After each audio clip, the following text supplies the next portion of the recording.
Students unit number 6 paragraph number 3, 4, 5 की जो translation है उसको ध्यान से सुन लें। आपने बस अपने हाथ में एक पेन और एक नोटबुक रखनी है ताकि आप साथ साथ अगर कुछ मैं बीच में बताऊं इंपॉर्टेंट तो उसे नोट कर लें। वैसे तो मैंने इसके मीनिंग्स के ऊपर इन तीनों पैराग्राफ्स में से जो इंपॉर्टेंट मीनिंग्स थे उनकी एक अलग से वीडियो बना दी हुई है, लेकिन अगर मैं बीच में कुछ आपको मज़ीद बताऊं तो वो उसे नोट कर लीजिएगा और ट्रांसलेशन को ध्यान से सुनिएगा। One day his grandfather who was a wise old man, noticed his struggle. एक दिन उसके दादा जो एक दाना और उम्र रसीदा शख्स थे उन्होंने उसकी जिद्दोजहद को महसूस किया।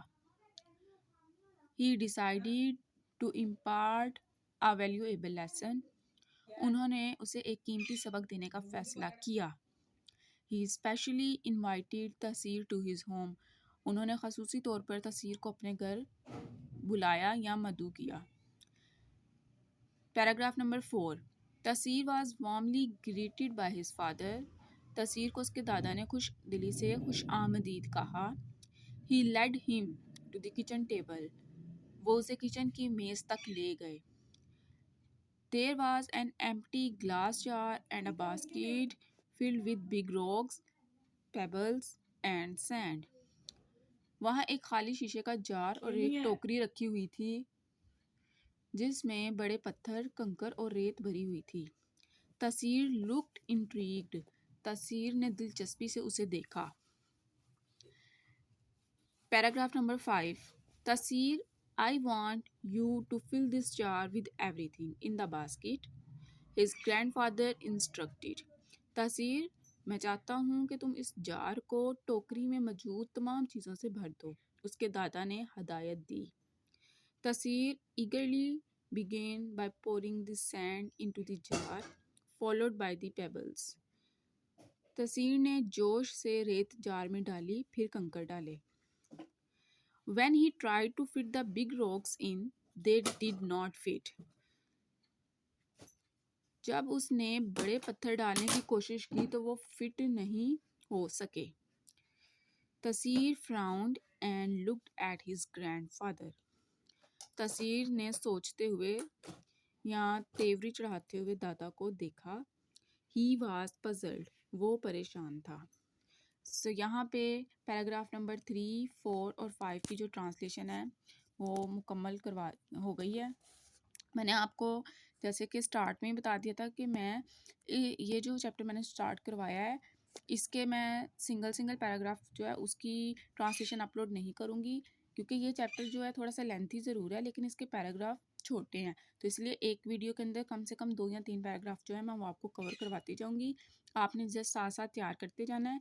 ये चैप्टर आपके सिलेबस में नया शामिल किया गया है तो इसमें से भी चांसेस है कि ट्रांसलेशन आ जाए। सो एक दफ़ा मैं आपको फिर बता दूं, पैराग्राफ नंबर 3, 4 और 5 जो है मैंने आपको पढ़ाया है। इनमें से जो भी डिफ़िकल्ट वर्ड्स थे वो मैंने निकाल के उनके मीनिंग्स लिख के मैंने एक वीडियो अलग से अपलोड कर दी हुई है। सो अब मैं आपको इसकी ट्रांसलेशन दिखा देती हूँ, आप उसे पॉज करके तो नोट कर लीजिएगा और ताकि आपको याद करने में, तैयारी करने में आसानी हो जाए।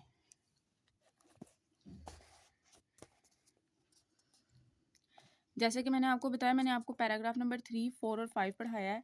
तो ये पैराग्राफ नंबर 3 की ट्रांसलेशन है। ये आपको ऊपर नज़र आ रहा होगा, यहाँ पे 3 लिखा हुआ है, ये देखें। ये इसकी ट्रांसलेशन है।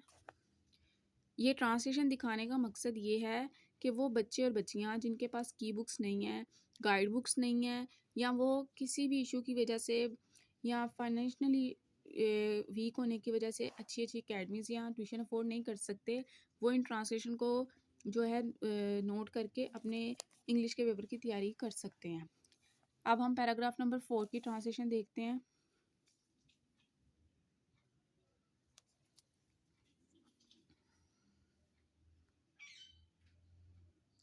ये अभी पैराग्राफ नंबर 4 और अब ये 5 की ट्रांसलेशन आ गई है।